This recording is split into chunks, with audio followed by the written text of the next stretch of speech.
All right, welcome to this explainer. Today, we're diving into a truly fascinating story about how the shadows of our childhood can stretch all the way into our senior years. We so often think of our memories as just, dusty files stored away in the back of our minds. But today we're going to look at how they are actually actively shaping our present reality. So let's just jump right in and explore a narrative that reveals some pretty surprising mechanics of human psychology. I want to start off by asking you to think about something quite profound. Can a simple, spooky story told in the dark literally rewire how you react to a quiet neighborhood walk decades later? I mean, we've all heard ghost stories around a crackling campfire and felt that quick thrill of fear. But what happens when that fear doesn't leave you, when the fire burns out? Keep that question in mind for me as we trace one man's journey from a childhood summer camp all the way to a present-day suburban sidewalk. Section 1. The Harsh Summer Camp. Let's set the scene by traveling back in time to a pretty rugged sleepaway camp. This was a place that was meant to build character, but honestly, it ended up building something entirely different. We are following the story of a young boy named Allan. Now, Allan wasn't even 7 years old yet. Just think about that for a second. At under 7, a kid's mind is a total sponge, incredibly impressionable. So being suddenly thrust into this demanding environment, completely separated from the safety of his parents for 3.5 weeks, well, Allan was already on edge. And his daily reality was just viscerally uncomfortable.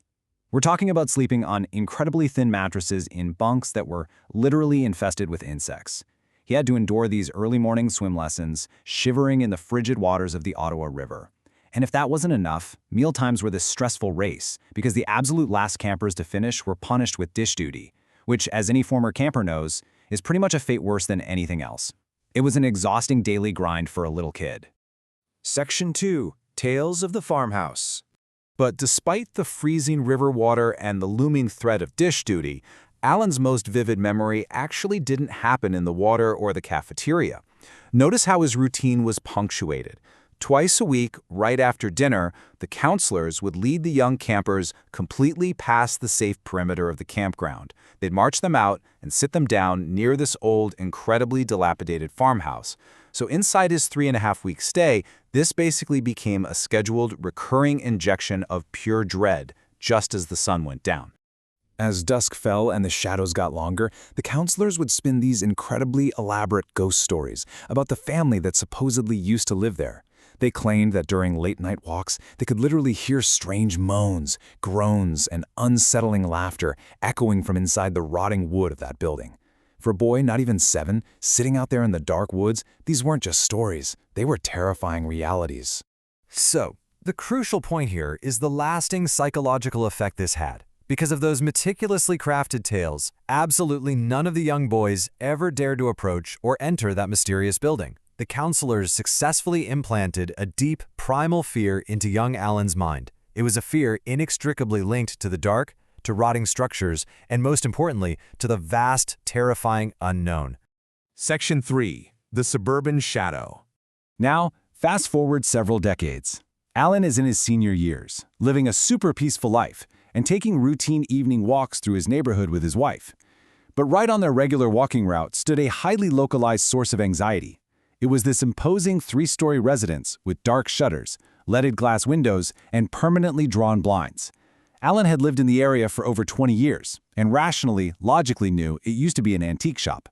But now it just sat completely abandoned, totally devoid of light. It looked exactly like a relic pulled straight out of 18th century Transylvania. And here's where the story gets really fascinating. Every single time Allan and his wife approached this quiet, dark building, a subtle hesitation would take hold of him. He'd feel a distinct sense of apprehension. His wife actually noticed this physical reaction. She saw his steps slowing down and his posture changing.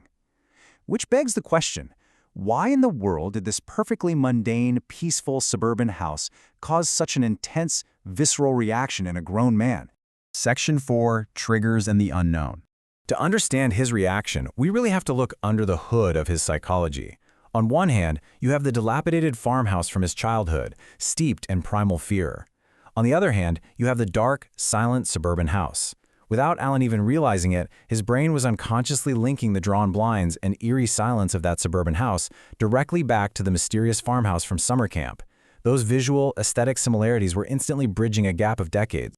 And that brings us to an absolutely vital psychological concept. The suburban house wasn't actually dangerous at all, right?